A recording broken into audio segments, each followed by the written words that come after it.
वो बॉस, मैंने तुम दोनों से पहले ही कहा था किसी अमीर आदमी को उठा के लाना है, पर तुम इस भिखारी को उठा कर लिया है। इसके तो पहले ही कच्चा बलियान में छेद हो रहे हैं, तो हम इससे क्या मांगे? क्या देगा ये हमको? इतने बेअकल तो तुम हो नहीं जितना तुम दिखाने की कोशिश कर रहे हो। हमने तुमसे पहले ही कहा था ऐसे आदमी को किडनैप करके लाना है जिसके घर वालों से हम मुंह मांगी रकम मांग सकें। तुम इस भिखारी को उठा कर ले आए हो, हम इसके घर वालों से क्या मांगेंगे? क्या देंगे इसके घर वाले हमको? फटे हुए कच्चा बलियान। होली पर हमको बड़ा हाथ मारना है, पर तुम्हारे इन कर्तव्यों को देख के लग रहा है होली पर हम बड़ा हाथ क्या छोटा भी हाथ नहीं मार पाएंगे। वो काले बॉस, हम यहाँ को यालियां उठा के लाए क्योंकि यू एक आदमी तो बहुत बड़ी बड़ी बातें कर रहा हो। कैसी बड़ी बड़ी बातें? यू कह रहा हूँ बुड्ढो के पैसा तो हम पे बहुत है, पर मैं खर्च ना करना चाह रहा हूँ। अगर मैं चाहूँ ना घर में 4 पहिए की 10-10 गाड़ी खड़ी कर लूँ, यू ऐसी बात कर रहा हो एक आदमी से। भीख मांगने में बहुत मजा है यार, काई आदमी के सामने रोई धोई बातें करता हो तो यही 4-5 रुपए दे ही जाए हमें ना। हाँ सही बात बोल रहा है तू। नौकरी थे तो 100 गुना अच्छा है भीख मांगना। 1-2 घंटा भीख मांगो और 1-2 घंटा में 15-20 आदमी ने हमें 10-10 20-20 रुपए दे दिए ना, तो खूब 400-500 रुपए है जाएंगे हमारे पास। तो फिर क्यों मरे हम काई कंपनी में 12-12 घंटा। बहुत सही बात बोल रहा हो तू। अब तो वैसे भी होली को त्योहार आने वाला हो तो हमें थोड़ी ज्यादा भीख मांगनी पड़ेगी, ज्यादा पैसा इकट्ठे करने पड़ेंगे हमें। कलर वलर भी तो खरीदने में ना माने मेरी बात है। हाँ, 1 साल में 1 बार तो आवे होली, तो कलर तो खरीदने पड़ेंगे हमको। वैसे यार मुझको तो एक बात की टेंशन लगी रहे। हाँ, किस बात की? अरे यही बात की हम चोरी छुपके भीख मांगते रहे, अगर ये बात हमारे घर वाले ने पता चल गई तो वो क्या समझेंगे? अरे ऐसे कैसे पता चल जाएगी ना? मैं सोच रहा हूँ अगर पता चल गई तो फिर हम क्या जवाब देंगे उनको? अरे ना पता चलेगी, तू खामखा की टेंशन मत ले। तो फिर अब इन भीख भीख की बातों में छोड़ कुछ अलग बात करेंगे आज। आज हम कुछ ऐसी बातें करेंगे आपस में जैसे हम करोड़पति इंसान हो। बहुत मजा आएगा है नी? हाँ ठीक है ठीक है यार, मेरी उम्र निकल गई और मैं बूढ़ो है, पर मैंने अपनी जिंदगी में इतना पैसा इकट्ठा करो मुँह पे करोड़ों रुपए, आज करोड़ों रुपए। तो फिर मैं सोच रहा हूँ उन करोड़ों रुपए में से एक बढ़िया सी गाड़ी अपने बेटा दिलाऊं। वैसे कितनी महंगी गाड़ी दिलाएगा तू अपने लड़के को? कम से कम 4-5 करोड़ की तो होनी चाहिए। तो मैं सोच रहा हूँ 5-6 करोड़ की तो दिलाऊं अपने लड़के को गाड़ी। बहुत अच्छा कर रहा है तू, बहुत अच्छी सोच है तेरी। मैंने तो 1 महीने पहले ही अपने लड़के को एक लैम्बोर्गिनी निकाल के दी है। फिर तेरा लड़का तो खुश हो गया होगा गाड़ी देखकर। अरे बहुत खुश हुआ था। वैसे यार हम दोनों एक जैसे हैं, इतना पैसा होने के बावजूद भी हम अपने ऊपर पैसा खर्च नहीं करते हैं। आज भी हम दोनों फटी पुरानी बलियान में डोलते हैं, मन ही नहीं करता नई कपड़े खरीदने का हमारा तो। हाँ सही बोल रहा है तू, ऐसे तो मेरा भी मन नहीं करता कपड़े खरीदने का। पर इस बुढ़ापे में हम नए कपड़े खरीद कर करेंगे क्या? किसको दिखाएंगे हम नए कपड़े? जवानी तो निकल गई हमारी। तो फिर यार चलता हूँ मैं, ठीक है? हाँ ठीक है ठीक है। और जो तेरे पास मेरे 80 लाख रुपए है ना, उनको कब देगा मेरे को? अरे वो तेरे 80 लाख रुपए जो परसों लिए थे, अरे वो तो यार मेरे दिमाग से ही उतर गया। चल घर जाके देता हूँ तेरे को। हाँ ठीक है ठीक है। तो फिर चलता हूँ यार, बहुत रात हो गई है, कल मिलते हैं। हाँ ठीक है ठीक है। मैं घर पहुंचते ही डालता हूँ तेरे 80 लाख रुपए। हाँ याद करके डाल देना। कितना मजा आया है अमीर जैसी बातें करने में। अमीर आदमी की तो लाइफ अलग ही है। गंजे लगता है इस बुड्ढे के पास बहुत पैसा है। सही बोल रहे हो तुम, ले चलो साले को उठाकर।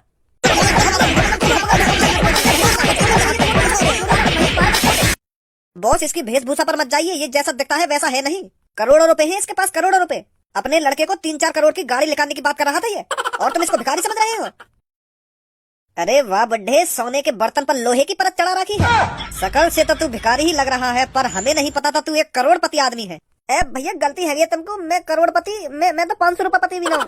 ये सब इन दोनों ने जो बातें सुनी है वो सब झूठ है। मुंह पे ना आया इतना रुपा। अब ज्यादा बकवास मत कर बुड्ढे, जल्दी से अपने घर वालों से बात कर और पूरे 1 करोड़ रुपए इधर मंगा। कह दे अपने घर वालों से मुझको किडनैप कर लिया गया है। जल्दी बता अपने घर वालों का नंबर, हम कॉल मिलाते हैं। घर वाले बना भैया कोई मोबाइल, हम तो बस ऐसे ही मोहते बात कर ले आमने सामने बैठ के, ऐसे कभी कॉल पर बात ना करी हमने। मोबाइल खरीदने की औकात ही ना है हमारी। माँ का भाजी पाला मत कर बुड्ढे, जल्दी से पूरे 1 करोड़ रुपए इधर मंगा, नहीं तो तुझे जिंदा नहीं छोड़ेंगे हम। जानता नहीं है तू अभी कालिया के बारे में और छपरी के बारे में और गंजे के बारे में? तुम्हें बोलना जरूरी है? वो छपरी बॉस, हम सोच रहे हैं हम भी अपनी जान पहचान करवा दे। दे जल्दी अपने घर वालों का नंबर। वो भैया मैं कोई करोड़पति आदमी ना हूँ, मैं सच में ही भिखारी हूँ। मैं तुम्हें कितनी बार बताऊँ, वो तो हम यार दोस्त आपस में बड़ी बड़ी बातें कर रहे हैं। यही मारे हम बड़ी बड़ी बातें कर रहे हैं आपस में, क्योंकि हमें भी लगने लगा कि हम करोड़पति इंसान है, तो थोड़ा हम ऐसी बातें कर रहे हैं तो अच्छा सा लग रहा है। हम पे कोई पैसा वैसा ना है इतना। हम तो यार बस दुबका चोरी थे भीख मांगे। वो तो अभी पता चल जाएगा, अपने घर वालों का एड्रेस दे, तब पता चलेगा तू कितना अमीर है और कितना गरीब है। ले लो बेशक घर वाले का एड्रेस। चोली पर भैया चोली पे पिचकारी मारेगा भजी, चोली पे लाल गुलाबी नीलो पीलो रंग मारेगा भजी, चोली पे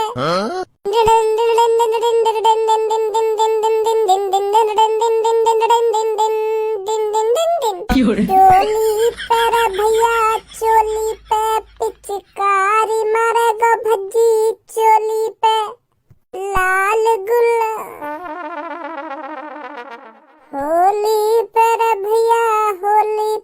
पिचकारी मारेगा भजी होली पे, लाल गुलाबी नीला पीला। गाना चेंज करने की क्या जरूरत है, पहले गा रहा हूँ वैसे ही गा, काहे को गाने की लाइन चेंज कर रहा हो तुम? अरे पापा तुम कब आए कमरा में? अरे तू गाना गा भी, कौन सा गाना गा रहा तू?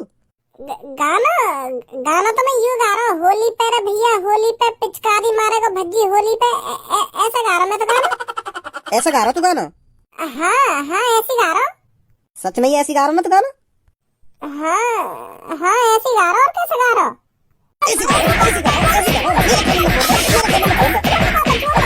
अकल सीख ले थोड़ी बहुत, अकल नहीं मैं अकल सिखा दूंगा तो दबा दूंगा तो बेहुदा गाने। चोली पेरे ना भैया चोली पे, अभी करवा दूंगा चोली चोली।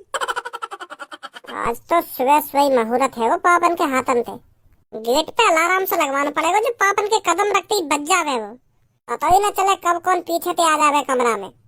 पापा पिचकारी ना चाहिए मेरे को, पिचकारी के जमाने गए, अब तो स्प्रे आ रही है, स्प्रे जो झांकसी फेंकेगा वो दवाइयां मेरे को। तुम हर बार मेरे को 15 रुपए वाली पिचकारी दबा दो, वागा फायदा भी न रहे कुछ, वहाँ में नेक तो कलर भरा जावे और नेक देर में फुस्से जाए वो, तो वागा का फायदा?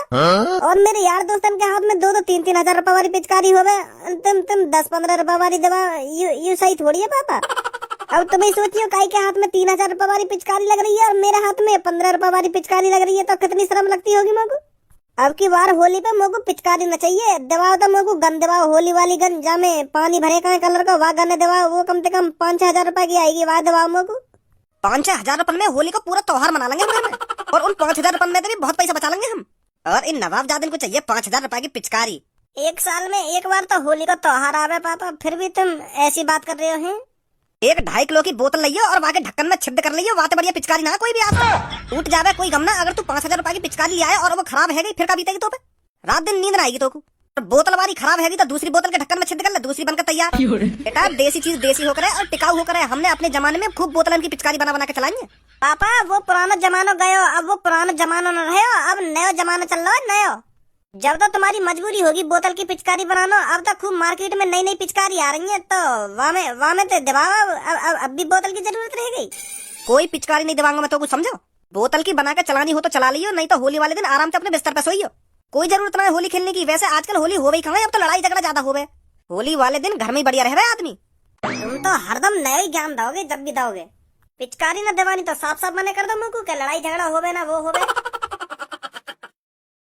बेटा आज मैं जो तुझसे कहने जा रहा हूँ ना, उस बात को ध्यान से सुनना, बहुत जरूरी है तेरे लिए यह बात। अगर तू मेरी इन बातों को समझ गया ना, तो तू गरीब नहीं रहेगा, तभी पैसा बचाना सीखेगा तू। देख अगर तेरे बाबा तेरे को 1 रुपया देते हैं ना, तो उस 1 रुपये को संभाल के खर्च करियो। सीधी सी बात है, उस 1 रुपये की तू चीज खाएगा, तो मैं आज तेरे को बताता हूँ उस 1 रुपये की चीज तुझे किस तरह से खानी है। अगर तुझे 1 रुपये की टॉफी लेनी है ना, तो तू उस टॉफी पर हाथ रखना जो 1 की 8 आए, और वो टॉफी तेरे को 1 दिन में खत्म नहीं करनी है। उन 8 टॉफी में से तुझे हर दिन 1 टॉफी खानी है, तो फिर तू उस 1 रुपये की टॉफी को 8 दिन चलाएगा। तो फिर इसी प्रकार उन 8 दिन के बीच में जितने पैसे एक्स्ट्रा और मिलते हैं तुझे बाबा से, तो उन्हें तू संभाल के रख सकता है, बहुत पैसे बचाएगा तू इस तरह। और हाँ तेरे को मुझसे इस बात पर कभी जिद नहीं करनी कि पापा हमारे घर में सब्जी एक टाइम ही क्यों बनती है, और हम उस सब्जी को 5 दिन क्यों चलाते हैं। क्योंकि बेटा हर दिन सब्जी उसके घर बनती है जो अमीर आदमी होते हैं। हम गरीब आदमी के घर हफ्ते में 1 दिन सब्जी बन जाए ना, तो वो बहुत बड़ी बात है। समझ रहा है बेटा मैं क्या कह रहा हूँ? ओए तू मेरे को एक बात बता, तू अपने लड़का समझा रहा हो या गरीबी के नाले में डुबा रहा है? कौन है भैया तुम? और